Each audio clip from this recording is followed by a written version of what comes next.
1HG. Today we are going to read, with permission from Scholastic, Chapter 5. It's called The Note from JBJ Ch Cheater Pants. Remember, in Chapter 4, she had to bring a note home from her teacher. Ew. Okay. That night at dinner, I couldn't swallow my meatball. Because how can you swallow a meatball when there's a note from your teacher in your pocket? Mother kept on looking at my plate. "What's the trouble with you tonight, honey?" she asked. "You love spaghetti and meatballs." I picked up my fork real slow, then I put it right down again. "Is something wrong, Junie B?" asked Daddy. "Are you sick?"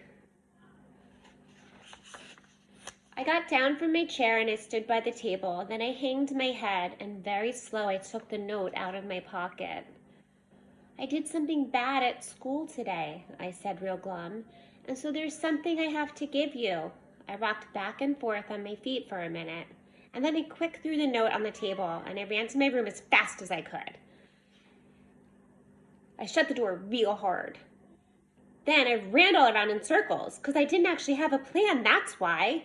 My stuffed animals looked shocked at me. "What's wrong, Junie B?" said Raggedy Ann named Ruth. "Are you in trouble?" "Of course she's in trouble," said my Raggedy Andy named Larry. "Can't you tell? I bet Mother and Daddy are going to be running in here any second." My elephant named Philip Johnny Bob did fast thinking. "Hide, Junie B," he told me. "Hide in the closet until they calm themselves down." I nodded at that good idea. Elephants are the smartest stuffed animals there is. After that, I quick grabbed him by his foot, and we ran into my closet. We climbed over shoes and games, then we scrunched way down in the corner. Pretty soon we heard Mother and Daddy come into my room. Our hearts started to pound and pound. Then we tried to scrunch even smaller, only too bad for us, because Philip Johnny Bob accidentally knocked over a shoe box, and it made a loud crashing sound. Mother and Daddy opened the closet door. I waved at them real pleasant. "Hello, how are you today?" I said. Philip Johnny Bob held out his arms. "I love you people," he said.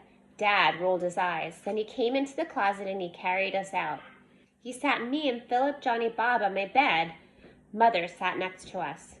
"You didn't have to hide from us, Junie B," she said. "Daddy and I didn't come to yell at you. We just came to talk about this." I flopped back on my bed and I put my pillow on my head. And this is a picture of Junie in the closet.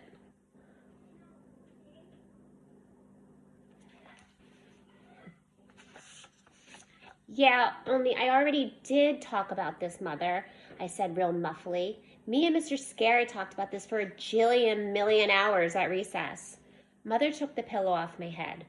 "Yes, I'm sure you did," she said, "but Daddy and I need to talk to you too, Junie B. Copying someone else's work is a very serious matter, honey." Daddy nodded. "Cheating is wrong," he said. "We want to make sure you understand that."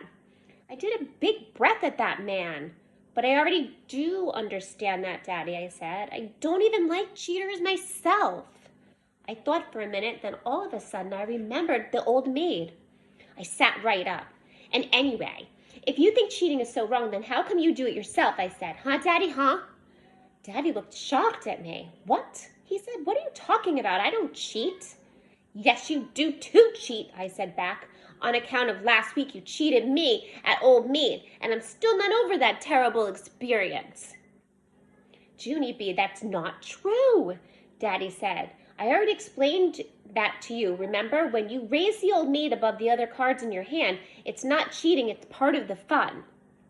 "Yeah, only it wasn't fun," I said. "It wasn't, because after you raised her up there, you did a wink at me. Like it wasn't really her. Only it was her, Daddy." "And so what kind of sneaky trick was that?" Daddy rolled his eyes way up at the ceiling. Then he shook his head kind of annoyed and he left my room. Mother ruffled my hair. "Sorry, honey," she said, "but I'm afraid Daddy's right on this one.